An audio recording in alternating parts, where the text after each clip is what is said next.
Morning दोस्तों, मेरा नाम अंकुश शर्मा है और स्वागत है आज एक और शानदार वीडियो में। आज की वीडियो का टॉपिक आप सब जानते हैं, हम सबका फेवरेट प्रोडक्ट लगभग एचएचआई की टर्नओवर की बात करें तो एक बहुत बड़ा हिस्सा एक ऐसे प्रोडक्ट का है जो कि आज हर घर की जरूरत बन चुका है। ये हम बात करें आज नारी शक्ति की। नारी शक्ति किट एक ऐसी किट जो कि मैंने अभी जैसे आपसे बात की हर घर की जरूरत है और ये एक ऐसा प्रोडक्ट है जो रिजल्ट भी लाता है और अच्छा रिजल्ट प्रोड्यूस करता है एचएचआई बिजनेस के पोर्टफोलियो में। तो चलिए बात करते हैं नारी शक्ति के बारे में। नारी शक्ति की जरूरत कहां पर है, तो उसको समझने के लिए सबसे पहले हमें एक प्रॉब्लम को समझना पड़ेगा, जिससे हर साल लगभग 10 लाख महिलाएं रजिस्टर्ड यानी कि मैं रजिस्टर्ड शब्द की यूज कर रहा हूं, जो डॉक्टर के पास रजिस्टर्ड केस है 10 लाख हर साल, 1 million case, close to 1 million cases इसके हर साल आते हैं।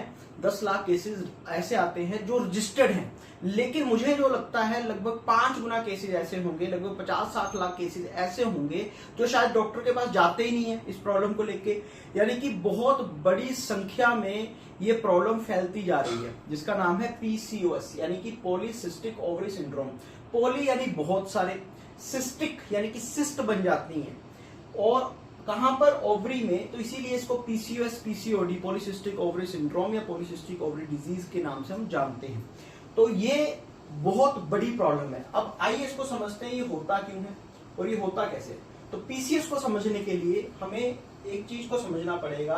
पहले तो हम ये देखिए, एक नॉर्मल ओवरी है, ठीक है, और इसमें पीसीओएस यानी कि सिस्ट क्यों बन जाती है। अगर आप ये देखिए, मोतियों की माला की तरह कोई सिस्ट दिखाई दे रही है, ये बनती क्यों है? ये बनती है, देखिए हम सब जानते हैं एक पीरियड को, यानी कि एक मेंसेस के पीरियड को, कि सबसे पहले ब्रेन से सिग्नल जाता है ओवरी में कि आपको अब एक एग को रिलीज कर देना है। मैं बिल्कुल आसान भाषा में बोलूंगा ताकि आप सब समझ जाएं। एक एग रिलीज होता है, वो एग जो उसकी ओवुलेशन होती है और वो वेट करता है अगले 14 दिन की कोई ना कोई स्पर्म उसमें इंसर्ट हो और वो एक बेबी के रूप में प्रोड्यूस हो जाए, वो एग फर्टिलाइज हो जाए। लेकिन ऐसा जब नहीं होता है तो वो 14 दिन बाद वो एग रिलीज हो जाता है और ये हमेशा चलता रहता है सिग्नल जब तक कि प्रेगनेंसी नहीं होती। तो यानी कि हार्मोन सिग्नल आएगा, हार्मोन की वजह से हार्मोन रिलीज होता है, वहां पे हार्मोन की वजह से एक एग रिलीज होगा, वेट करेगा स्पर्म का फर्टिलाइज होने के लिए, और प्रेगनेंसी नहीं होती है तो वो निकल जाता है। तो एक नॉर्मल पीरियड है। लेकिन जब हार्मोन डिसबैलेंस होता है यानी कि हार्मोनल प्रॉब्लम आती है तो कई बार एग की ओवुलेशन नहीं हो सकती अच्छे से, कई बार एक से ज्यादा एग रिलीज हो जाते हैं। यानी कि एक सिस्ट के रूप में, अगर आप ये सिस्ट जो देख रहे हैं, ये सिस्ट नहीं है, ये बेसिकली वो एग है जो सही तरीके से, जिनकी ओवुलेशन नहीं हो पाई, यानी कि जो सही तरीके से बन नहीं पाए। और जब ये सही तरीके से बन नहीं पाते तो ऐसे मोतियों की माला की तरह ओवरी में अंदर आ जाते हैं, जिससे पीसीओएस बन जाता है, यानी कि पॉलीसिस्टिक, बहुत सारी सिस्ट यहाँ पे बन जाती हैं। ये क्यों होता है? इसका सबसे बड़ा कारण क्या है? Abnormal hormones. अब इससे प्रॉब्लम क्या आती है? इससे जो आपको प्रॉब्लम आएगी, उस महिला को प्रॉब्लम आएगी, सबसे पहले महिला के अंदर टेस्टोस्टेरोन लेवल बढ़ जाता है। टेस्टोस्टेरोन लेवल क्या होता है? टेस्टोस्टेरोन लेवल समझिए कि 2 हार्मोन्स होते हैं, एक का नाम है एस्ट्रोजन, दूसरे का नाम है testosterone. Testosterone basically male hormone है, यानी कि जिसमें मेल के अंदर टेस्टोस्टेरोन लेवल ज्यादा होता है, फीमेल के अंदर एस्ट्रोजन लेवल ज्यादा होता है। यानी कि अगर आप समझिए महिला के अंदर अगर टेस्टोस्टेरोन लेवल बढ़ जाएगा तो क्या होगा? सबसे बड़ी प्रॉब्लम इनफर्टिलिटी। इनफर्टिलिटी आने का कारण आपको एक और चीज मैं बताता हूं कि अगर आप इस पिक्चर को ध्यान से देखिए, थोड़ा मैं आपको पीछे लेके चलता हूं, कि अगर एग सही तरीके से रिलीज ही नहीं होगा, एग सही तरीके से बन नहीं पाएगा, तो जब एग सही तरीके से बन नहीं पाएगा, रिलीज नहीं होगा, तो क्या होगा? इनफर्टिलिटी होगी। और सेकंड, टेस्टोस्टेरोन लेवल बढ़ जाएगा। टेस्टोस्टेरोन मेल हार्मोन है, फिर इनफर्टिलिटी आएगी। इसीलिए आपको महिला में मेल जेस्चर भी देखने को मिलेंगे, यानी कि फेशियल हेयर आपको देखने को मिलेंगे। यहाँ पे गले के आसपास आपको काले काले ऐसे, आपको गर्दन काली काली हो जाती है, तो ये आपको वहां पर देखने को मिलता है। इसके साथ साथ और क्या क्या प्रॉब्लम्स आती हैं? हेयर लॉस की बहुत बड़ी प्रॉब्लम आती है, हेयरटिज्म यानी कि फेशियल हेयर की प्रॉब्लम आती है, बहुत ज्यादा पेन महिला महसूस करती है, और पीरियड्स अब नॉर्मल हो जाते हैं, केवल 3-3 महीने नहीं आएंगे, केवल 1 महीने में 2 बार आ जाएंगे। यानी कि जैसे वो एग कई बार 3-3 महीने रिलीज नहीं होगा, कई बार 2-3 एग इकट्ठे रिलीज होंगे एक ही महीने में, तो 2 बार पीरियड्स भी आ जाते हैं। बहुत ज्यादा ब्लड या बहुत कम ब्लड, यानी अबनॉर्मल हो जाता है सब कुछ। इनफर्टिलिटी, जैसे मैंने आपसे बात की, ओवरवेट हो जाता है, इंसुलिन की रेजिस्टेंस बढ़ जाती है बॉडी में। जब इंसुलिन की रेजिस्टेंस बढ़ जाती है तो क्या होगा? शुगर लेवल बढ़ने का खतरा रहता है। जब शुगर लेवल बढ़ने का खतरा रहता है तो क्या होगा, ओवरवेट होगा। जब इंसान ओवरवेट होगा तो फिर शुगर लेवल बढ़ने का चांसेस बढ़ जाते हैं, रिस्क बढ़ जाता है। यानी कि इंसान वो महिला एक ऐसे चक्रव्यूह में फंस जाती है कि उसका डायबिटीज भी बढ़ रहा है, उसके डायबिटीज के कारण उसका मोटापा बढ़ रहा है, उसके मोटापे के कारण फिर उसका डायबिटीज बढ़ रहा है, यानी कि एक चक्रव्यूह में फंस जाती है वो। ठीक है, इसी कारण ओवरवेट भी रहता है, इरेगुलर पीरियड जैसे मैंने आपको बताया। अब क्योंकि उसका ब्लड लॉस बहुत ज्यादा हो रहा है, बहुत ज्यादा पेन महसूस कर रही है, मूड स्विंग्स उसको आते हैं, बहुत ज्यादा थकावट रहती है, तो महिला का आप समझिए कि लाइफ एक स्ट्रगल वाली लाइफ बन जाती है। एक तो इनफर्टिलिटी केसेस बढ़ जाते हैं, ठीक है। इसके साथ जैसे हमने बात की high testosterone level, acne, face पे पिंपल्स वगैरह आने शुरू हो जाते हैं, ठीक है, मुरझा जाते हैं, वीकनेस आपको महसूस करते हैं। तो ये सारे कारण है पीसीओएस के, ये सारे सिम्टम हो सकते हैं पीसीओएस के। अब इसके साथ एक और केस हम डिस्कस करते हैं, that is called early menarche. यहाँ पर मैं आपको एक ऐसा टॉपिक डिस्कस करना चाहता हूं जो बहुत डेलिकेटेड है, बहुत ज्यादा आज सेंसिटिव केस है, अर्ली मेनार्क केस। मेनार्क क्या होता है? मेनार्क जनरली वो एज जहां पर मेंसेस स्टार्ट होते हैं, यानी कि एक महिला, एक छोटा बच्चा जो लगभग 12-13 साल का है, एवरेज उसकी स्टार्ट होती है मेंसेस की। लेकिन अर्ली मेनार्क हम किसे कहते हैं? जब 12-13 साल की उम्र के बजाय 8 साल, 7 साल, 9 साल की एज में अर्ली मेनार्क शुरू हो जाए, यानी कि मेंसेस शुरू हो जाए, उस स्टेज को हम कहते हैं अर्ली मेनार्क। जनरली मेनार्क की एज 11 से 12 साल, मेंस्ट्रुएशन पीरियड जो रहता है 12 से 50 साल, और जब मेंस्ट्रुएशन पीरियड यानी मेंसेस पीरियड्स आने बंद हो जाते हैं तो हम उसे कहते हैं मेनोपॉज। तो ये एज रहती है 11 से 12 साल, 12 से 50 साल, 50 साल से ऊपर। आमतौर पे आपको मैं बताऊं कि महिला के बारे में, कि महिला की लाइफ में, एक फीमेल की लाइफ में 4 बहुत बड़े बॉडी चेंजेस आते हैं। पुरुषों की लाइफ में ऐसा कुछ नहीं आता, लेकिन महिला की लाइफ में 4 मेजर रोल्स आते हैं। सबसे पहले मेनोपॉज से पहले, यानी कि मेनार्क से पहले, बिफोर मेनार्क, यानी जो बच्चा है, छोटा है, तो जब बच्चा छोटा रहता है उसके बाद उसको पीरियड स्टार्ट हो जाते हैं, मेंसेस स्टार्ट हो जाते हैं, तो पहला चेंज बॉडी में। दूसरा चेंज क्या आता है? जब मेंस्ट्रुएशन पीरियड में प्रेगनेंसी होती है, यानी कि वो प्रेग्नेंट होती है, उसके बाद प्रेग्नेंट होने के बाद का ये ना सिस्टम, उसके बाद मेनोपॉज आना। तो ये बहुत खतरनाक स्टेजेस से गुजरती हैं, इसलिए इनकी केयर करना ज्यादा इंपॉर्टेंट रह जाता है।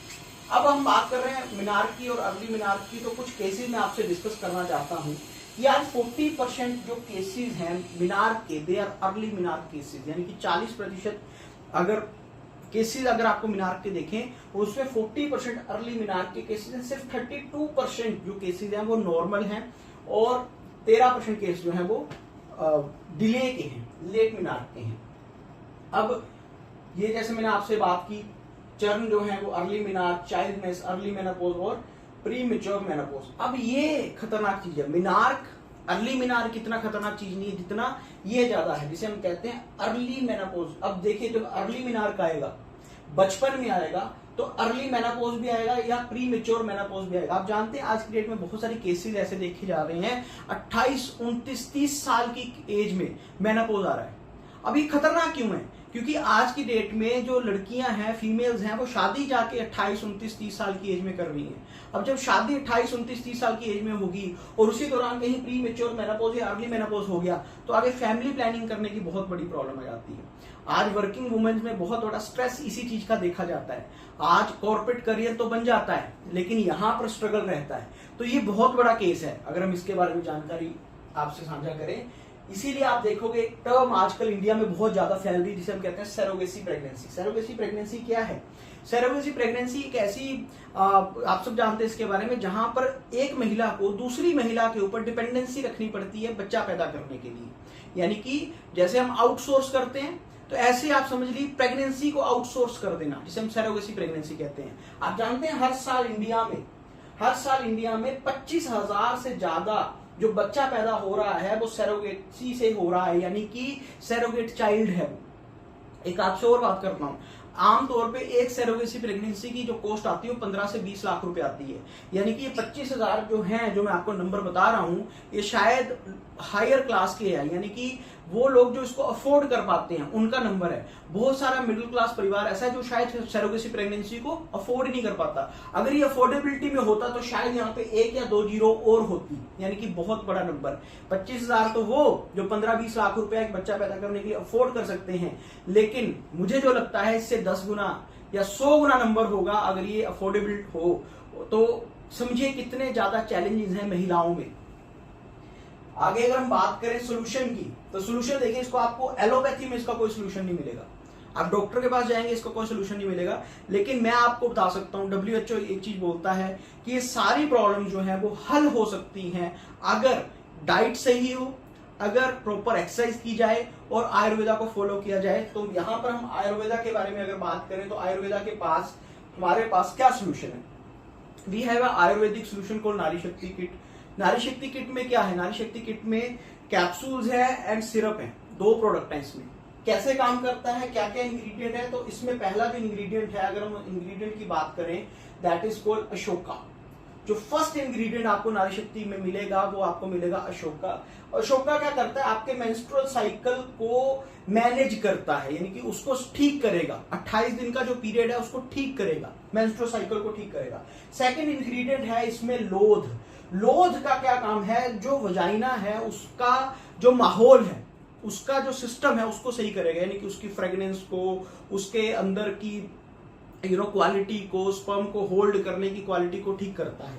इसके बाद आगे बात करते हैं हम, एक इंग्रेडिएंट है लाजवंती। लाजवंती बेसिकली वुमेन टॉनिक के नाम से जाना जाता है। आप सबने एक प्लांट का नाम सुना होगा जिसे हम कहते हैं छुई मुई, यानी कि टच मी नॉट प्लांट। ये वही प्लांट है लाजवंती जिसके बारे में हम बात कर रहे हैं। मेंस्ट्रुअल डिसऑर्डर को ठीक करता है। नागकेसर एक आयुर्वेदिक टॉनिक जो कि एंडोमेट्रियम हेल्थ को, यानी कि ओवरऑल जो वुमेन का रिप्रोडक्टिव सिस्टम है उसको ठीक करने में बहुत ज्यादा हेल्प करता है नागकेसर। इसके बाद अगर हम बात करें मुक्त शुक्ति भस्म। मुक्ता शुक्ति भस्म किसे कहते हैं? आपने ऑस्टर देखा जिससे पर्ल निकलता है, जिससे मोती निकलता है, उसकी भस्म को हम मुक्ता शुक्ति भस्म कहते हैं। फीमेल रिप्रोडक्टिव सिस्टम में बहुत अच्छा रोल अदा करता है। इसके बाद भंग भस्म जैसी चीजें हैं। देन हम बात करते हैं Brahmi. Brahmi basically mood swings को, यानी कि फीमेल को इमोशनली स्ट्रॉन्ग करता है ब्राह्मी। तो एक बहुत अच्छा इंग्रेडिएंट है जो हमने इसमें डाला है। पतरंगा एक स्ट्रॉन्ग एंटीऑक्सीडेंट के लिए काम करता है, और स्पेशली ऐसा एंटीऑक्सीडेंट जो कि फीमेल रिप्रोडक्टिव सिस्टम में बहुत अच्छा काम करता है, फ्री रेडिकल अटैक से जाता है पतरंगा। इसके बाद अगर हम बात करें तो शतावरी, जो कि हार्मोन्स को ठीक करता है, फीमेल को एक आप समझिए एक हेल्थ टॉनिक के लिए, एक फीमेल के लिए एक विटामिन का काम करता है, उनको थोड़ा सा बीमारियों से लड़ने के, या जो फटीग फील करती हैं उससे उनकी हेल्प करता है। तो ये थी हमारी नारी शक्ति किट। अब इसको लेना कैसे है? तो ये हमारी एक प्रॉपर किट है नारी शक्ति की। इसके अंदर 2 प्रोडक्ट हैं। पहला प्रोडक्ट है हमारा नारी शक्ति कैप्सूल, दूसरा है नारी शक्ति टॉनिक। अब नारी शक्ति कैप्सूल को आपको एक सुबह, एक दोपहर और एक शाम को आपको यूज करना है। पानी के साथ लीजिए, विद मील लीजिए। अब कई बार वुमेन जो है वर्किंग है तो कहते हैं हमें दोपहर को टाइम नहीं लगता, तो बेस्ट तो क्या है, एक सुबह, एक दोपहर, एक शाम को। लेकिन अगर आपको दोपहर को टाइम नहीं लगता तो आप सुबह 2 कैप्सूल ले सकते हैं, एक कैप्सूल आप शाम को ले सकते हैं, विद मील पानी के साथ। एंड सेकंड इसमें प्रोडक्ट है दैट इज कॉल्ड नारी शक्ति टॉनिक। नारी शक्ति टॉनिक को 15 ml आपने लेना है और उसमें 15 ml ही पानी डालना है। 15 ml टॉनिक, 15 ml पानी, और उसका इंटेक करना है आपने सुबह और शाम को विद मील, यानी कि जब आप नारी शक्ति कैप्सूल ले रहे हैं उसी समय आप इसको ले लीजिए। रिजल्ट कितनी देर में है? तो रिजल्ट आपको 7 दिन से लेके 60 दिन के अंदर अंदर इसके रिजल्ट आपको देखने को शुरू मिल जाएंगे। आपके स्किन केयर में आपको डिफरेंस, आपको अच्छा फील होना शुरू हो जाएगा, फटीग कम होगी, पीसीओएस में आपको अच्छा रिजल्ट मिलेगा, और आपको ओवरऑल हेल्थ में अब जो इरेगुलर मेंसेस हैं उनमें आपको बहुत अच्छा सपोर्ट मिलेगा। तो ये थी हमारी आज की प्रेजेंटेशन। वीडियो कैसा लगा मुझे कमेंट सेक्शन में जरूर बताइएगा। अगर आप कमेंट करते हैं अच्छे तो मेरे को और हौसला अफजाई होती है और मैं और ऐसी वीडियो बनाता हूं। इस चैनल को सब्सक्राइब कीजिए, बेल आइकन जरूर दबाइए, ताकि कोई भी मैं वीडियो डालूं, मेरी कोशिश रहती है हर दिन मैं आपके लिए एक वीडियो लेकर आऊं, कोई भी वीडियो डालूं आप तक तुरंत पहुंचे। Thank you so much. Good morning, वंदे मातरम, जय हिंद।